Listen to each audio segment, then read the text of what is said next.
آپ کو کس نے مشورہ دیا تھا کہ آپ کسی آرمی چیف کو میر جعفر اور میر صادق کہیں؟ آپ کو کس نے کہا تھا یہ کہ آپ امریکہ کی سازش کا حصہ بنائیں پاکستان کی آرمی کو؟ یہ آپ نے خود کیا نا، کسی نے تو نہیں کروایا نا آپ سے. تو پھر اس فوج سے یہ توقع رکھنی کہ وہ ان کی بات اب سنیں گے، میرے خیال سے یہ خواہش ہو سکتی ہے، اس کا ریئلسٹک کوئی مطلب نہیں ہے. ایک بات. دوسری بات یہ ہے کہ ابھی عشق کے امتحان اور بھی ہیں. ابھی تو جنرل فیاض حمید کے کورٹ مارشل کا فیصلہ آنا ہے. اچھا، ابھی تو وہ پرتیں کھلنی ہیں جو ابھی کسی کو پتہ نہیں ہے، اور وہ بہت خوفناک ہیں. یہ میں آپ کو بتا رہا ہوں وداؤٹ نوئنگ کہ اس کے کانٹینٹس کیا ہیں. جب بات کسی 3 اسٹار جنرل کے کورٹ مارشل تک پہنچ جائے تو اس کا مطلب یہ ہے کہ اس کی خوفناکیت جو ہے اس پر کوئی دو رائے نہیں ہونی چاہیے. ابھی تو وہ صورتحال نہیں ہے. پھر آپ نے یہ کیا کہ آپ نے پہلے سوشل میڈیا کا سہارا لیا. اس نے آپ کو تھوڑی سی یعنی کہ شہرت ضرور دلوائی، لیکن یہ کاؤنٹر پروڈکٹیو ثابت ہوا. اس کے بعد آپ نے غیر ملکی حمایت پر سے لا لگا لی کہ باہر سے حمایت آئے گی. تفصیل کی ضرورت نہیں ہے، ہم اپنے پروگرامز میں بتاتے رہے ہیں، چاہے وہ ٹرمپ ہے، چاہے وہ اس سے پہلے کانگریس تھی، چاہے یو ایس سینٹ تھی، چاہے امریکن چاہے برطانوی پارلیمنٹ تھی. آپ کو معلوم ہے نا جو کچھ ہوتا رہا ہے سارا کچھ. کہتی ہے کہ ہم باہر سے اگر مدد مانگتے ہیں تو تب بھی ہمیں کرٹیسزم کا نشانہ بنایا جاتا ہے. اب تو ہم ملک میں رہ کے اپنے اداروں سے ریکویسٹ کر رہے ہیں، کس سے مانگ رہے ہیں؟ جس کو آپ قرض کرتے رہے ہیں، جس کو آپ دیتے رہے ہیں، ان سے اب مدد مانگتے ہیں. ابھی جو لیٹر لکھنے کی ایکسرسائز ہے، اب آپ کو کیا لگ رہا ہے؟ چوتھا لیٹر بھی علی ظفر صاحب کہہ رہے ہیں کہ لکھنے کی تیاری ہو رہی ہے. دیکھیے اگر تو خطوط سے آپ سمجھتے ہیں کہ آپ واپس اقتدار میں آ جائیں گے تو یہ بھول جائیں. میں آپ کو وثوق سے کہہ رہا ہوں، کوئی غیر ملکی قوت، چاہے وہ امریکہ ہے چاہے وہ برطانیہ ہے، وہ کسی انڈیویجول کے ساتھ اور کسی انڈیویجول پارٹی کے ساتھ اپنے تعلقات کو منحصر نہیں کرتے ہیں. وہ حکومتوں کے ساتھ اور خاص طور سے ملٹری اسٹیبلشمنٹ کے ساتھ اپنے تعلقات بڑھاتے ہیں. بخاری صاحب، بانی پی ٹی آئی نے جس طرح سے آرمی چیف کو خط لکھا ہے، پہلا لکھا کوئی جواب نہیں ملا، دوسرا تیسرا کوئی جواب نہیں ملا، تو یہ پریڈکٹیبل تھا کہ شاید وہاں سے جواب نہیں آئے گا. جس طرح سے اداروں کو وہ تنقید کرتے رہے، تو بخاری صاحب پھر اس کا مطلب ہے کوئی فائدہ تو نہیں ہے. پھر بانی پی ٹی آئی اپنی سیاست کو کمزور کر رہے ہیں اس قسم کے حربے استعمال کر کے. میں نا اسی طرف آنا چاہ رہا تھا. آپ نے بالکل صحیح سمت میں اشارہ کیا ہے کہ جب ایک شخص آپ کا نہ خط پڑھنا چاہتا ہے، نہ وصول کرنا چاہتا ہے، اور یہ کہہ رہا ہے کہ اگر آپ نے مجھے خط لکھا بھی اور آیا بھی، ابھی تک تو آیا ہی نہیں نا کوئی، تو وہ میں پرائم منسٹر کو بھیج دوں گا، جو کہ اس ادارے کی، اس آئینی ادارے کی سٹیٹڈ پوزیشن ہے کہ ہم غیر سیاسی ہیں. آپ نے سیاسی بات کرنی تو حکومت سے کریں، حکومت اور آپ جو بیٹھ کے فیصلہ کریں گے ہم مان لیں گے. Going back to my argument, social media کے بعد غیر ملکی، پھر اس کے بعد آپ نے مذہب کارڈ کھیلا، والی ریاست مدینہ بنائیں گے، یہ کریں گے. پھر آپ نے اس کے بعد احتجاجی سیاست کی ایک سیریز چلائی، لانگ مارچ، دھرنے، کیپٹل پر قبضہ، پروونسلز کی لڑائی and all that. It didn't work. اب آپ مجھے بتائیے کہ چوتھا خط لکھنے سے ایک ہی نتیجہ اخذ کرے گا کوئی بھی ذیذ عقل آدمی کہ ابھی بھی آپ کے دل میں یہ شوق انگڑائیاں لے رہا ہے کہ آرمی چیف کے ساتھ ہماری سلو ہو جائے اور وہ ہمیں ایک دفعہ پھر جا کے اسلام آباد میں وزیر اعظم ہاؤس میں بٹھا دیں. یہ انٹرپریٹیشن ہے. خط کے مندرجات میں تو ویسا کچھ نہیں کہہ رہے نا. خط کے جو مندرجات ہیں، جو خط کی ڈیٹیلز ہیں، اس میں تو ویسی کوئی بات نہیں کرے کہ مجھے سیاست میں لے آئیں. چونکہ آپ نے پڑھے نہیں ہے نا. وہ کیا کہہ رہے ہیں؟ ہمارا مینڈیٹ واپس دیں. کیا مطلب ہے اس کا؟ کوئی اور مطلب ہے تو مجھے بتا دیں، مجھے انلائٹن کر دیں.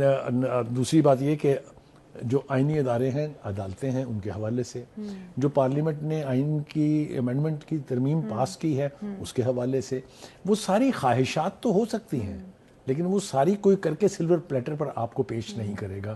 یہ آپ کو بات مان لینی چاہیے. بالکل ٹھیک ہے. دوسری بات، خان صاحب ضدی نیچر کے آدمی ہیں. وہ جو کام کرنے پر ایک دفعہ طے کر لیتے ہیں، تل جاتے ہیں، پھر وہ بار بار کرتے رہتے ہیں. تو ان کے خط لکھنے کی وجہ مجھے سمجھ میں آ رہی ہے کہ آپ ایک نہیں پڑھیں گے، دوسرا نہیں پڑھیں گے، تیسرا نہیں پڑھیں گے، میں چوتھا لکھوں گا، میں پانچواں لکھوں گا. پڑھنا تو پڑے گا. ان کا خیال یہ ہوگا کہ نہیں ہوگا وہ بعد میں دیکھی جائے گی. ٹھیک ہے جی. وہ بھی بلیو کر رہے ہیں نا کہ کوشش کرتا جاؤں گا، کوشش کرتے جائیں، ٹرائی اگین کچھ راستہ نکل آئے. خیر بخاری صاحب، it may work elsewhere but it never works with military establishment. Let us be honest. اچھا بخاری صاحب، اب پی ٹی آئی کے اندر جو توڑ پھوڑ اور پی ٹی آئی کے اندر جو معاملات ہو رہے ہیں، پی ٹی آئی سے نکالے جانے پر شیر افضل مروت نے بھی خاموشی توڑ دی ہے اور انہوں نے بھی ایک طویل بیان جاری کی ہے.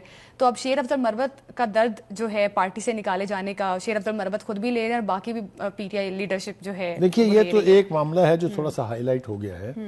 لیکن پارٹی کے اندر کی توڑ پھوڑ کوئی نئی بات نہیں ہے. اب میں یہاں آپ کو یاد دلاؤں گا تو کافی وقت لگ جائے گا, لیکن آپ نے دیکھا چاہے وہ پروونشل کی عادت ہو, چاہے وہ کے پی کے جو ان کا اپنا صوبہ ہے جس کو ماڈل صوبہ کہتے ہیں وہاں کی سیاست ہو, آپ نے دیکھا علی امین اور بشرا بی بی کے بیچ کیا چلا, آپ نے دیکھا علی امین اور جنید اکبر کے بیچ کیا چلا, آپ نے دیکھا علی شیر افضل مروت اور سلمان اکرم راجہ کے درمیان کیا چل رہا ہے. تو ان چیزوں کو اگر آپ کلیکٹیولی دیکھیں تو پارٹی اندرونی خلفشار کا شکار تو ہے بہت زیادہ. اسی طریقے سے جو وکلا کے گروپ ہیں وہ بھی سارے ایک پیج پر نہیں ہیں. میری بات آپ سمجھ رہی ہیں؟ تو جب پارٹی اتنے زیادہ توڑ پھوڑ اور اندرونی خلفشار کا شکار ہوگی تو آپ کی اسٹرینتھ کم ہوتی ہے, آپ کی پوزیشن ویک ہوتی ہے. پارٹی جب تک اس کے پیچھے کھڑی رہے گی اس وقت تک ان کی پوزیشن سٹرونگ رہے گی. اب آ جائیے ذرا شیر افضل مروت. ہو از شیر افضل مروت؟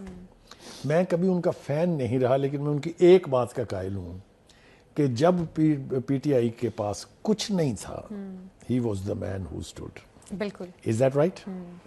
اس نے احتجاج ان حالات میں جب پارٹی کی لیڈرشپ یا پوشیدہ تھی یا روپوش تھی یا ویک تھی, سامنے آنے کے لیے تیار نہیں تھی. This man stood for P T I and for بانی پی ٹی آئی. کیا اس کے ساتھ یہ سلوک ہونا چاہیے؟ لیکن بخاری صاحب جس طرح سے پارٹی پالیسی کی وائلیشنز کرتے رہے ہیں شیر افضل مروت صاحب, ان کو شوکاز نوٹس بھی جاری کیا تھا پی ٹی آئی کی جانب سے کہ یہ بیان بازی کرتے ہیں اور اس قسم کی جو میڈیا پہ باتیں بول رہے ہیں وہ پارٹی کی پالیسی کے اگینسٹ ہیں. تو بخاری صاحب اب پھر ان کو جب ان کو شوکاز نوٹس بھی جاری کیا گیا تو شیر افضل مروت یہ کہتے ہوئے دکھائی دیے کہ مجھے پارٹی سے نکالنا تو نکال دے, بار بار شوکاز نوٹس سے میں تنگ آ چکا ہوں. تو پھر یہ تو میرا خیال ہے اپنے پاؤں پہ خود کلہاڑی مارنے والی بات ہے. تو آپ خود ہی کہتے رہے ہیں کہ آپ کو فرق نہیں پڑتا. جس شخص کا پارٹی کے لیے کنٹریبیوشن ہوتا ہے, جس نے صعوبتیں برداشت کی ہوتی ہیں, جو اسٹیڈ فاسٹ کھڑا ہوتا ہے دا پاور دیٹ بی کے سامنے, اس کا کوئی نخرہ, کوئی مان, کوئی اس کا یعنی حق جو ہے وہ تسلیم کیا جانا چاہیے نا. اس کے خلاف اگر آپ سازشیں کریں گے تو وہ پھر چیخے گا نا. چیخا وہ ہر بات ٹھیک ہے, بار صحیح چیخا ہے. اچھا. لیکن پارٹی کے اندر چونکہ ان کی پذیرائی اتنی زیادہ نہیں ہے, لہٰذا یہ پہلی دفعہ نہیں نکالے گئے. اس سے پہلے شوکاز نوٹسز کا آپ خود ذکر کر رہے ہیں. تو ایک گروپ ہے شاید جو ان کے خلاف ہے. پہلے انہوں نے یہ بات رکھی تھی جنید اکبر پر, لیکن جنید اکبر کا بیان پڑھ کے میں تو حیران ہوں. I'm pleasantly surprised.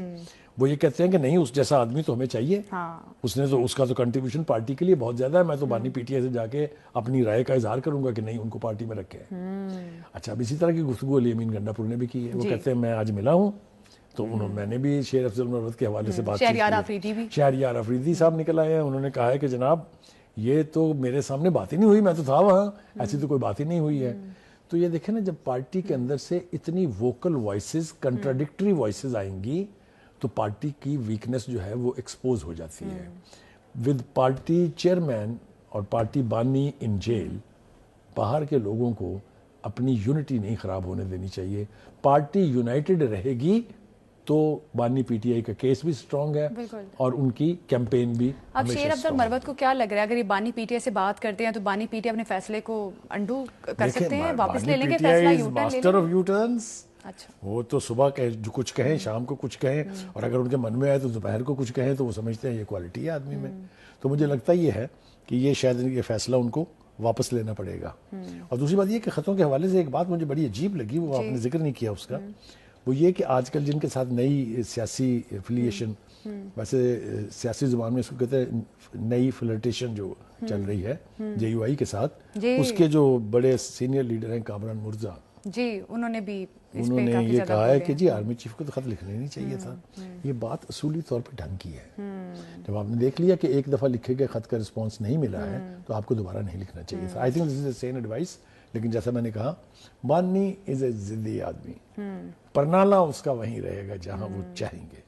بالکل, ضد کی بنیاد پہ سیاست نہیں کی جا سکتی. سیاست کرنے کے لیے آپ کو مناسب قسم کے آپشنز جو ہیں وہ چوز کرنے پڑتے ہیں. یوٹیوب پر گوگلی نیوز دیکھنے کے لیے youtube.com کی سرچ بار میں googly news T V type کریں. گوگلی نیوز کے پیج پر سرخ رنگ کے سبسکرپشن والے بٹن پر کلک کرنا نہ بھولیے. یوٹیوب پیج پر اپلوڈ ہونے والی ویڈیوز سے باخبر رہنے کے لیے بیل آئیکن پر کلک کیجیے. آپ کو ہر نئی ویڈیو کے بارے میں نوٹیفیکیشن موصول ہو جائے گا.